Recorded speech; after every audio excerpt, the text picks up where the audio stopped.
আশা কৰোঁ আপোনালোকে hello' everyone মই যোৱা এটা ভিডিঅ'ত আপোনালোক ফোন আহিছে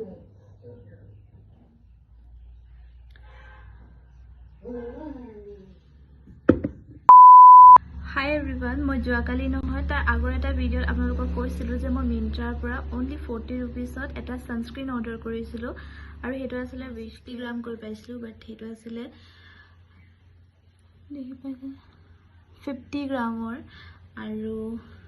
এতিয়া আপোনালোকে যদি মিন্ত্ৰাত ইয়াৰ প্ৰাইচটো চেক কৰে তেন্তে 399 ইয়াৰ প্ৰাইচ এতিয়া আছে মই আপোনালোকক দেখাই দিছোঁ ৰ'ব এইটো আছিলে প্ৰডাক্টটো এই ছানস্ক্ৰীনটো আৰু ইয়াৰ প্ৰাইচটো আছে 399 আৰু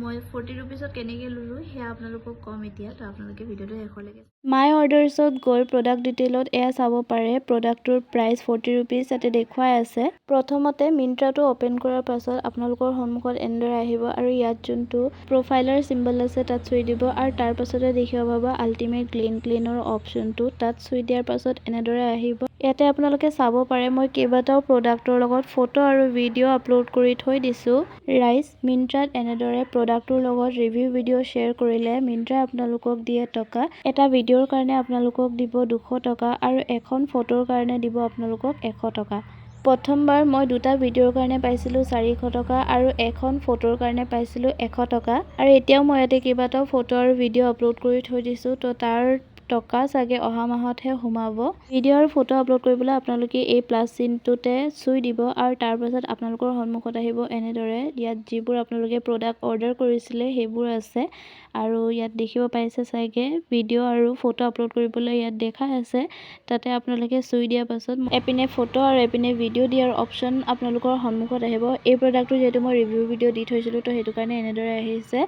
আৰু গেলেৰী অপশ্যনটো অহাৰ পাছত আপোনালোকে তাতে গৈ ভিডিঅ'টো আপলোড কৰি দিব তো অহা মাহত আপোনালোকৰ পইচা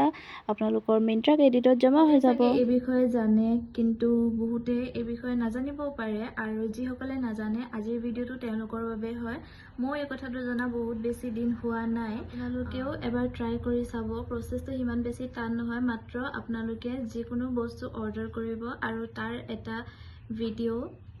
প্ৰডাক্টৰ লগত এটা ভিডিঅ' আপোনালোকে পোষ্ট কৰি দিব আৰু পোষ্ট কৰাৰ এমাহ পাছতে আপোনালোকৰ যি মিন্ত্ৰা ক্ৰেডিটত সেই টকা সোমাই পইচা দিয়ে পাছত আকৌ শ্বপিং কৰিব পাৰিব কিন্তু এটা কথা সেই পইচাটো আপোনালোকে বেংক একাউণ্টত ট্ৰান্সফাৰ কৰিব নোৱাৰে মাত্ৰ আপোনালোকৰ মিন্ত্ৰাতে সেই পইচাটো থাকিব তো তাৰ পৰা আপোনালোকে আকৌ শ্বপিং কৰিব পাৰিব তো আজিৰ ভিডিঅ'টো ইমানখিনি আছিলে চাই কেনে পালে কমেণ্ট কৰিব আৰু ভিডিঅ'টোত এটা লাইক কৰি দিব বাই